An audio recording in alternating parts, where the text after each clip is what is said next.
Hai, kita dah sampai Ngadisari. Tu homestay. Belakang tu pemandangan Gunung Bromo dan lautan pasir. Jadi dari sana Monokitri, lewat situ ada gunung berapi kat sana. Harap tak meletup malam ni. Tapi sampai awal sebab ada naik-naik transport juga, nak mudahkan kerja.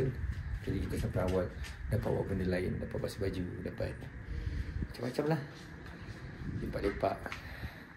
Sebab esok 140 kilo turun ke Probolinggo, ke Sudirman. Mungkin tak dapat basuh baju, mengambil masa yang lama, mungkin sampai malam. Kita tak tahu, tengok macam mana.